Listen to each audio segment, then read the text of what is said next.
Welcome back to Daybreak on this Monday morning. It is 6:52 and the school year, it might be over for students, but class, it's still in session here on Daybreak. Your Monday morning history lessons are back in Story Time with Aunt Phil. Love it. This week, author Laurel Downing-Bill kicks things off with the story of how some rich names ended up along the Koyukuk River. The Klondike gold rush might have been all the rage back in the day, but the Koyukuk gold stampede happening at about the same time, well, that was a pretty big deal too. So Laurel, how did prospectors end up above the Arctic Circle? Well, after a group of stampeders arrived at the Klondike and found it was so crowded and that the only way they were going to make money was to become laborers and working in somebody else's mine, about 2,000 of them decided to explore the Koyukuk during the winter of 1898-1899.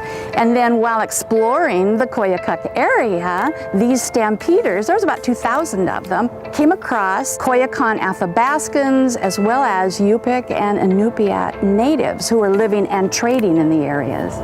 And I guess as we might expect, some non-native names would eventually start popping up in that area. Well, the Koyukuk twists and turns for more than 500 miles and then branches into major rivers up above the Arctic Circle, including the John River, which was named for an old prospector back in the day. His name was John Bremner, who was actually murdered along its shores in the late 1880s. And then you had a wave of green stampeders that made it as far as Slate Creek, but they thought it was just too cold, so they turned around back into another direction. And of course, that was a good excuse for the settlement to rename itself Coldfoot. Then we had a transient miner by the name of Wiseman who made it to what we now know as Wiseman Creek, but he temporarily mined and then took off, but it did perpetuate his name. And wasn't there a settlement named Bergman, I think, as well? Bergman came about as the result of some traders taking over a little settlement that Gordon Bettles had helped establish.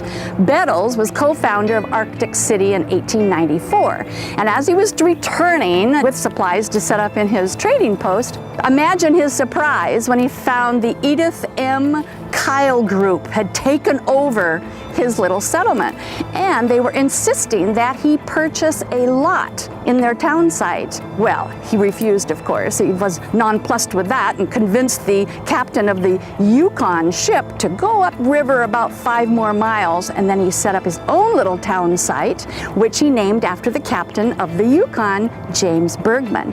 And Bergman was quite the spot back in the day for supplying the miners, but it had a problem. It flooded a lot, and so eventually Bettles moved it to another location and then named his little bean shop, as he called his trading posts, after himself, and that's how we got Bettles. Interesting. All right, did any of these settlements turn communities? Were they able to thrive and survive to present day?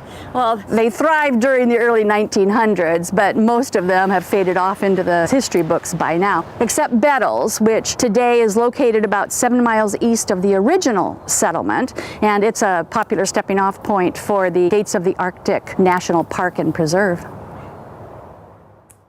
Well, next week, Laurel tells us the story of Anchorage's first philanthropist, Zachariah Lusak, familiar last name, how he went from being deeply in debt to becoming one of Alaska's richest men in the early 1900s.